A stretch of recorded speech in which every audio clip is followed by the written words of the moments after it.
దేవుని నామానికి స్తోత్రములు. ఉదయకాల ధ్యానమునకు మన ప్రభు అయిన యేసుక్రీస్తు నామంలో మీకు అందరికీ కూడా ఆహ్వానం పలుకుతూ ఉన్నాను. దేవుని యొక్క కృపను బట్టి మనం చర్చ్ ద క్రాస్ రోడ్స్ సిరీస్లో కొరింథీయులకు రాసిన 2వ పత్రిక చదువుతున్నాము, ధ్యానిస్తున్నాము. ఈ ఉదయకాలమందు మనం 5వ అధ్యాయంలో నుంచి 11వ వచనం నుండి 14 వరకు 15 వరకు కూడా దేవుని యొక్క వాక్యాన్ని ధ్యానం చేద్దాం. 11 to 15 chapter 5, the epistle of Paul to the Corinthians, second epistle of Paul to Corinthians. Let us pray before we start our meditation.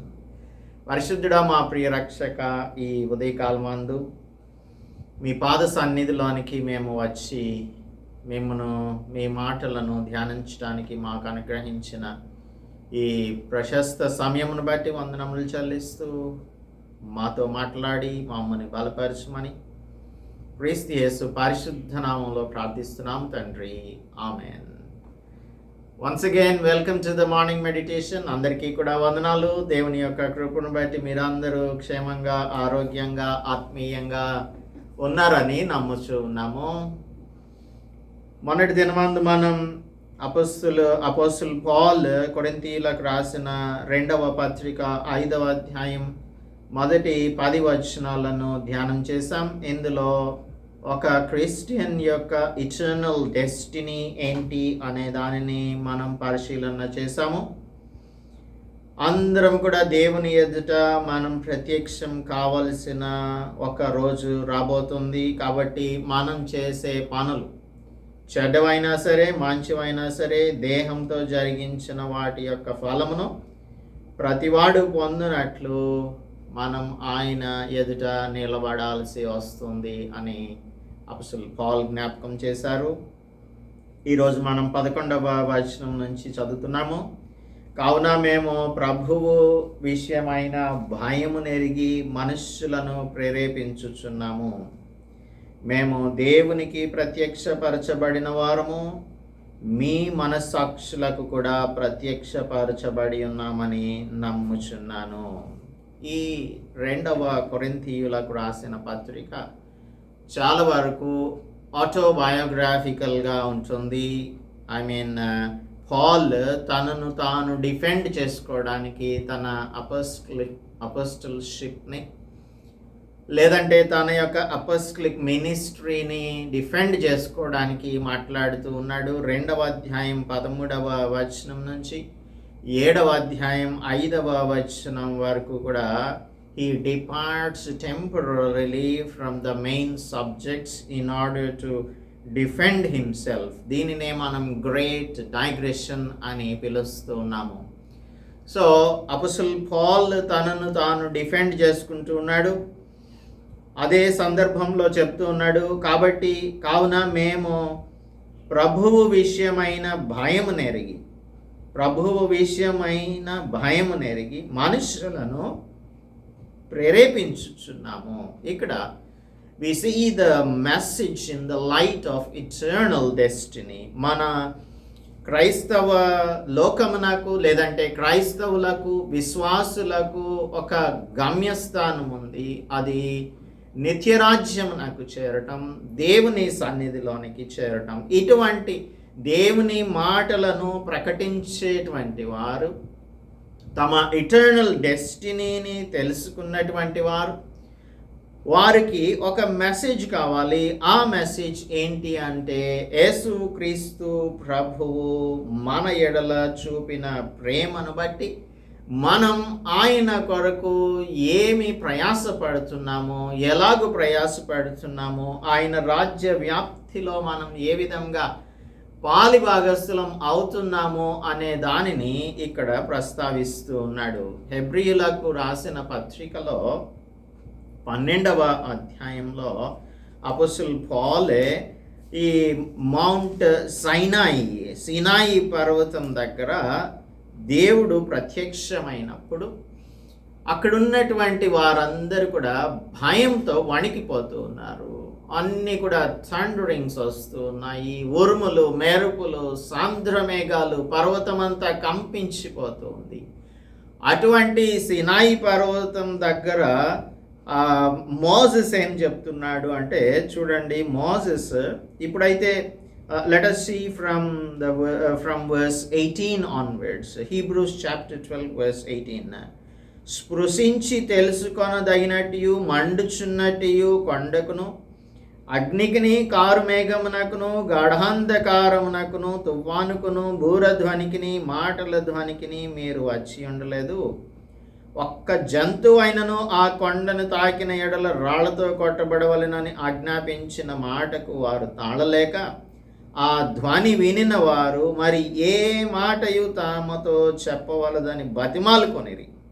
మరియు ఆ దర్శనం ఎంతో భయంకరంగా ఉన్నందున మోషే కూడా ఏమంటున్నాడు, నేను మిక్కిలి భయపడి వణుకుచున్నాను అని అంటున్నాడు. సో అటువంటి terror, godly terror or the terror of the Lord, Jehovah యొక్క భయం ఇశ్రాయేలీయులకు ఉండాలనే ఉద్దేశంతో దేవుని యొక్క ప్రత్యక్షత అక్కడ భయం కొలిపేదిగా కనిపిస్తుంది, లేదంటే వారు దానిని ఎక్స్పీరియన్స్ అవుతూ ఉన్నారు. ఇప్పుడైతే 22వ వచనంలో సియోనును కొండకును, జీవం గల దేవుని పట్టణమునకును అనగా పరలోకపు యెరూషలేమునకును, వేవేల కొలది దేవదూతుల యొద్దకును, పరలోకమందు వ్రాయబడి ఉన్న జ్యేష్ఠుల సంఘమునకును, వారి మహోత్సవమునకును, అందరి న్యాయాధిపతి అయిన దేవుని యొద్దకును, సంపూర్ణ సిద్ధి పొందిన నీతిమంతుల ఆత్మల యొద్దకును, క్రొత్త నిబంధనకు మధ్యవర్తి అయిన యేసునొద్దకును, హెబేలు కంటే మరి శ్రేష్టముగా పలుకు ప్రోక్షణ రక్తమునకును మీరు వచ్చి ఉన్నారు. అంటే ఆ దినాలలో అంత టెర్రరైజ్డ్ సిచ్యువేషన్ నుంచి దేవుని యొక్క సన్నిధికి మనందరం కూడా ఆయన రక్తం చేత ప్రోక్షింపబడిన వారంగా ఆయన సన్నిధిలోనికి వెళ్ళటానికి దేవుడు అవకాశాన్ని అనుగ్రహించాడు. ఇక్కడ భయం అంటే కావున మేము ప్రభువు విషయమైన భయం అని అంటున్నాడు. ఈ భయం ఏంటంటే ఇట్ ఈస్ వర్షిప్ఫుల్ రెవరెన్స్, ఆరాధనతో కూడిన ఆ గౌరవాన్ని అపోస్తలుడు పౌలు చెప్తూ ఉన్నాడు, మెన్షన్ చేస్తూ ఉన్నాడు. కావున మేము ప్రభువు విషయమైన భయము నెరిగి మనుష్యులను ప్రేరేపించుచున్నాము. So I have been delivered from the terror of the Lord, and you can also be delivered from the terror of the Lord through Christ Jesus. యేసు క్రీస్తు ప్రభువు ద్వారా తండ్రి అయిన దేవునికి భయముతో వణికేటువంటి పరిస్థితి నుంచి మనం భక్తి కలిగిన భయం, భక్తితో కూడిన భయం, వర్షిప్ఫుల్ రెవరెన్స్తో యేసు ప్రభువు మనకు చేసిన దానిని బట్టి ఆయనకు మనం ఇచ్చే ఆ గౌరవాన్ని జ్ఞాపకం చేస్తూ ఉన్నాడు. ఆ భయము నెరిగి, ఆ గౌరవాన్ని ఎరిగి మనుష్యులను ప్రేరేపించుచున్నాము. పౌలులాగా పరిచారకులంగా మనం ఈ ప్రపంచానికి యేసు క్రీస్తు యొక్క శిలువ కార్యాన్ని తెలియజేసి వారిని మనం ప్రేరేపించేవారిగా, పర్సువేడ్ చేసేటువంటి వారంగా, లేదంటే వారిని ప్రభావితం చేసే వారంగా, ఒప్పించే వారంగా ఉండాలి.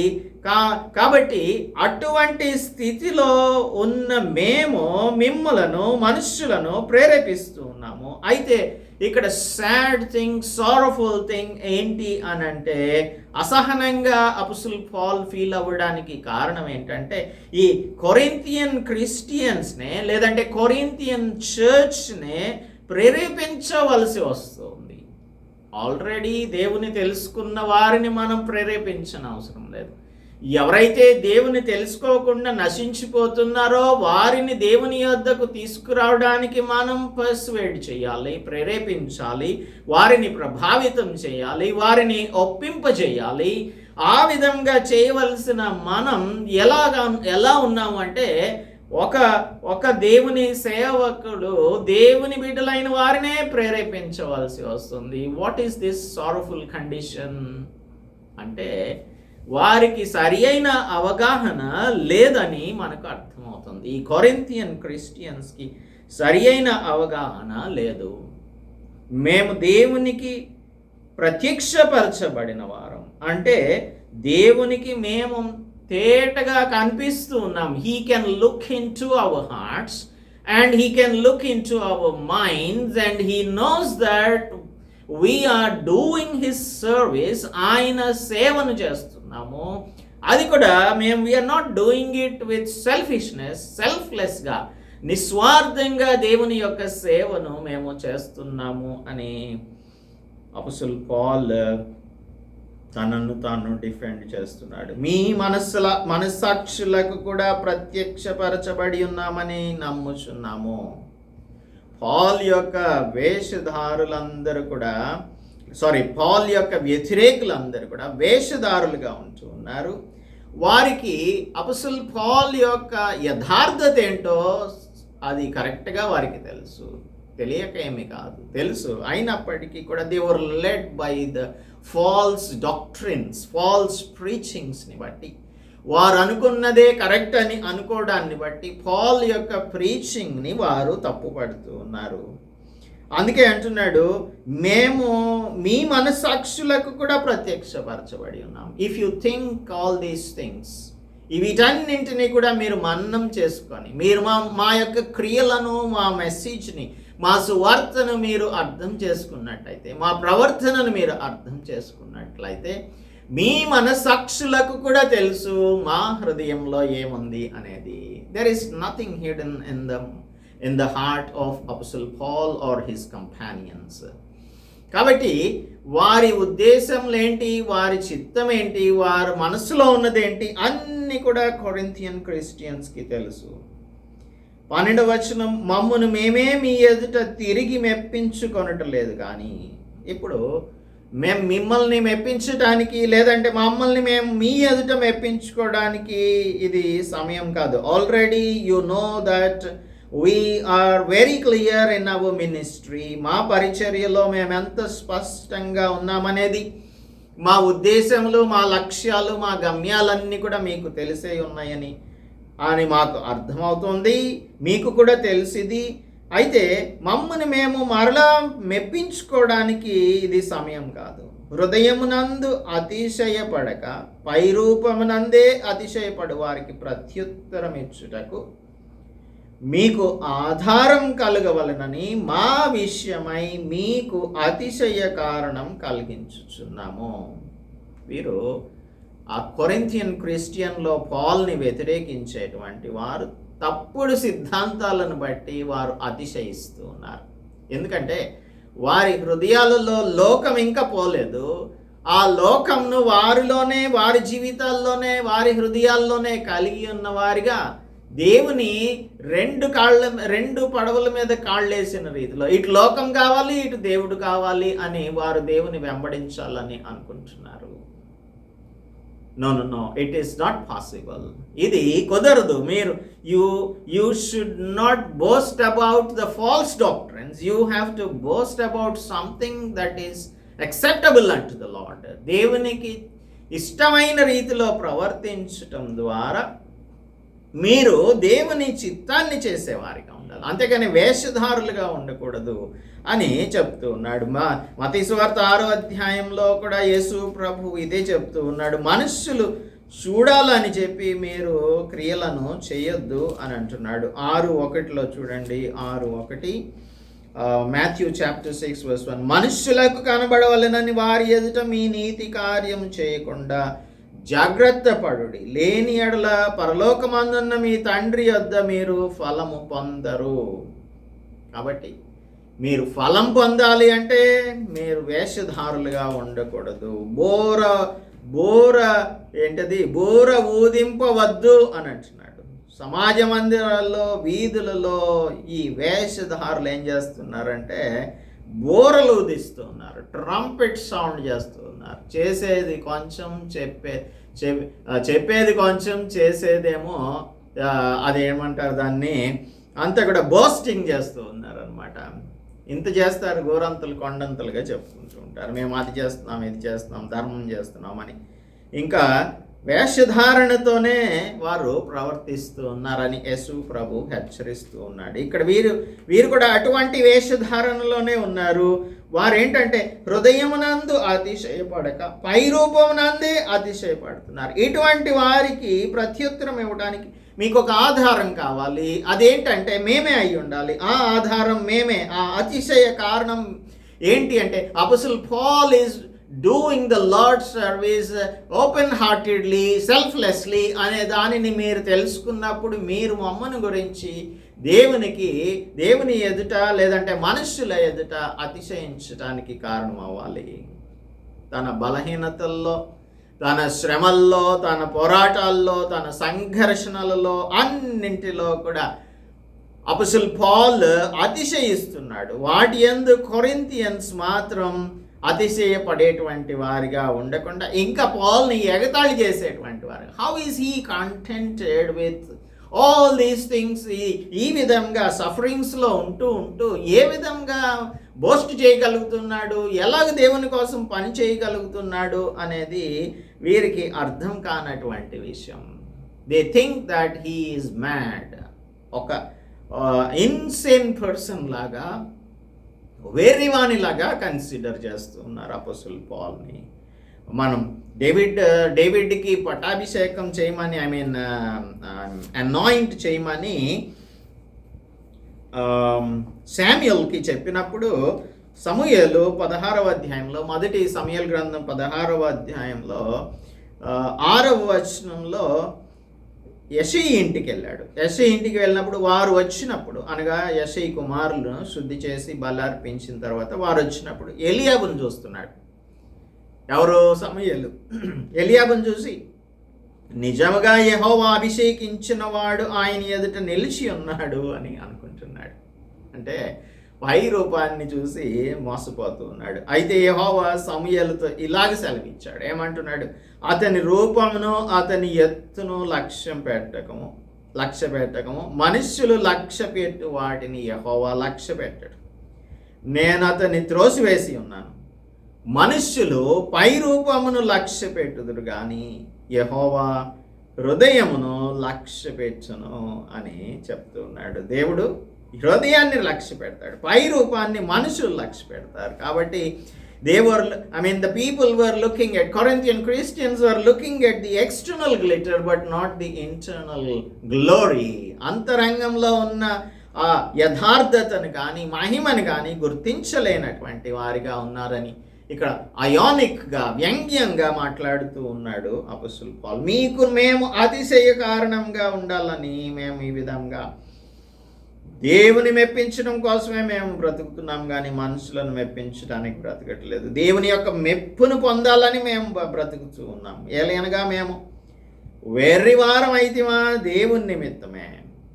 ఒకవేళ you may consider as insane, మేము వెర్రివారం అని. But Paul is not crazy.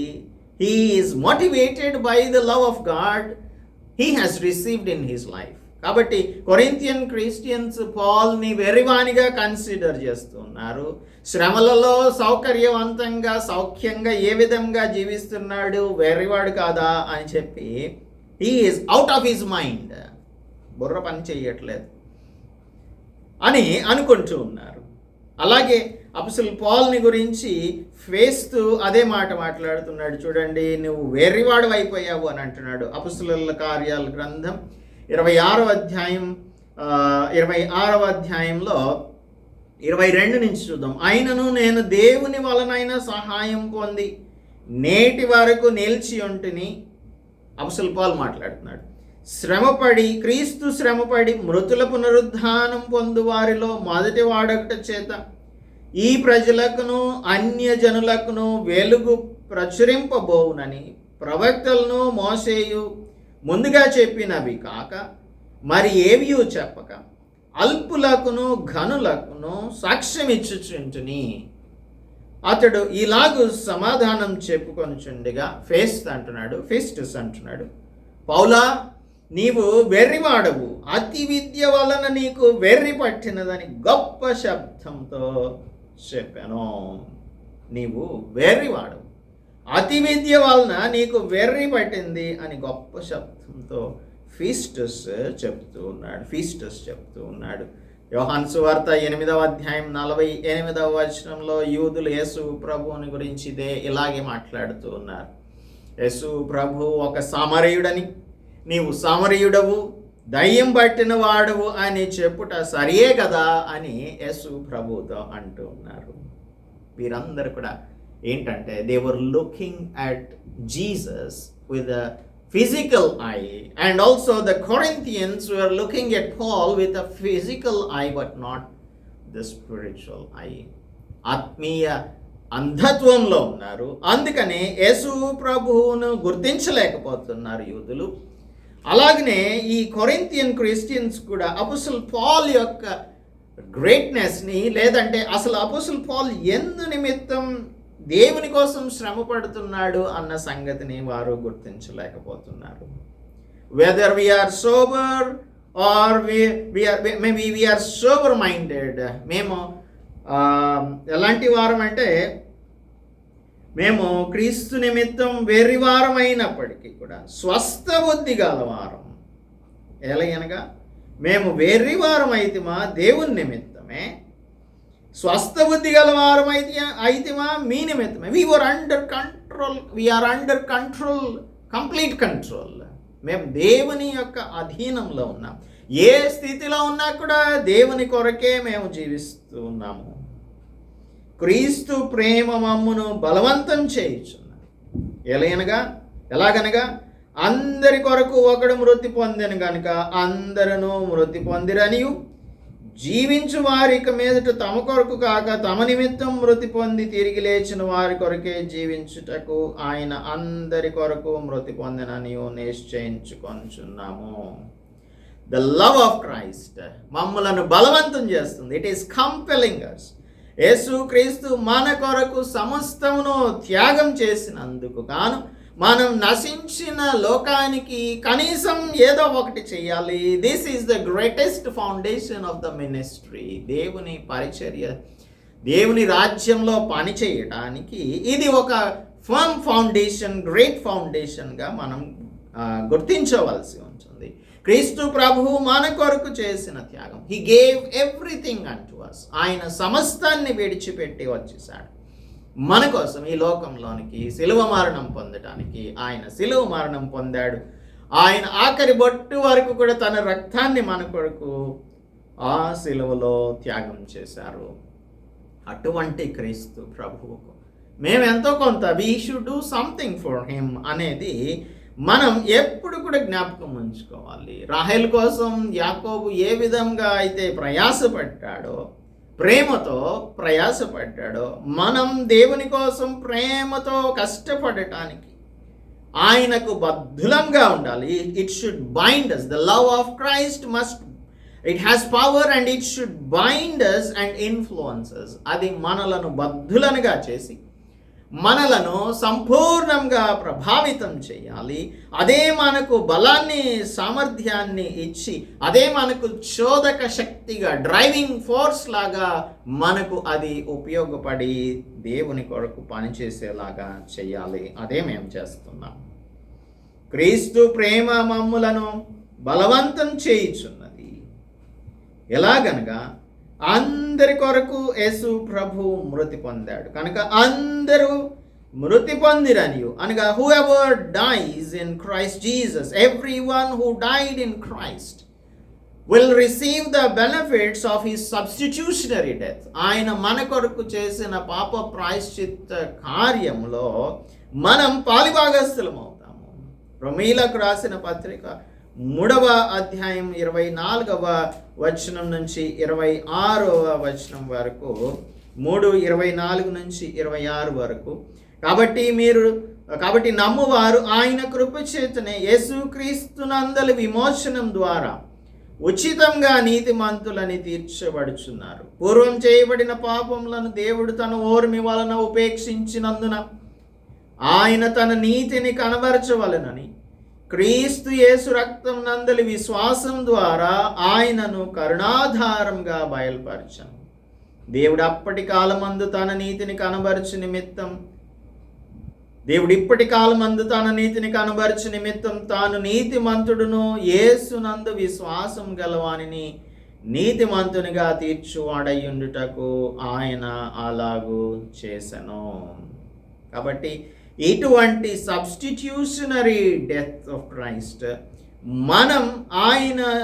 ఆయన మన కొరకు మరణించినప్పుడు, ఆయనతో కూడా మనం ఈ లోకానికి మరణించిన వారమైతే మన యొక్క జీవితంలో జీవమును చూడగలుగుతాము. జీవించువారు ఇక మీదట తమ కొరకు కాక, గలతీయులకు రాసిన పత్రికలో అపోస్తలుడు పౌలు చెప్తున్నాడు 2:20లో, గెలేషియన్స్ 2:20లో, జీవించున్నది నేను కాదు, నేను క్రీస్తుతో కూడా సిలువ వేయబడి ఉన్నాను. ఇకను జీవించువాడును నేను కాను, క్రీస్తే నా యందు జీవించుచున్నాడు. నేనిప్పుడు శరీరమందు జీవించుచున్న జీవితం నన్ను ప్రేమించి నా కొరకు తన్ను తాను అప్పగించుకొనిన దేవుని కుమారుని అందలి విశ్వాసం వలన జీవించుచున్నాను. అది ఇక్కడ చెప్తున్నాడు. జీవించువారు ఇక మీదట తమ కొరకు కాక తమ నిమిత్తం మృతి పొంది తిరిగి లేచిన వాని కొరకే జీవించుట ఆయన అందరి కొరకు మృతి పొందెననియు నిశ్చయించుకున్నాము. సో తన యొక్క జీవితం సెల్ఫ్ సెంటర్డ్ లైఫ్ కాదు. ఇప్పుడు గతంలో ఉన్నట్టుగా తాను సెల్ఫ్ సెంటర్డ్ ఓల్డ్ లైఫ్లో నేను జీవించట్లేదు, నేను దానిని విడిచిపెట్టేశాను. అలాగే ప్రతి విశ్వాసి కూడా పాపం విషయంలో మరణించుట ద్వారా నూతన జీవితాన్ని పొందగలుగుతాడు. నూతన జీవితాన్ని పొందటానికి పునరుద్ధానులవుతారు అనే సంగతిని జ్ఞాపకం చేస్తూ ఉన్నాడు. So what are you living for? నేనైతే క్రీస్తు కొరకు జీవిస్తున్నాను. నేను క్రీస్తుతో కూడా సిలువ వేయబడి ఉన్నాను. I'm dead in Christ. ఇక నువ్వు జీవించువాడును నేను కాను. I'm not living my life, Jesus Christ is living through me. నా ద్వారా క్రీస్తు జీవిస్తున్నాడు అనేది ప్రతి క్రైస్తవుడు కూడా గుర్తుంచుకోవాల్సిన విషయం. ఎటువంటి ఎక్స్పీరియన్స్, ఇటువంటి అండర్స్టాండింగ్ కలిగినటువంటి వారు అపోస్తలుడు పౌల్ని క్రిటిసైజ్ చేయడానికి ఏమాత్రమును అవకాశం లేదు.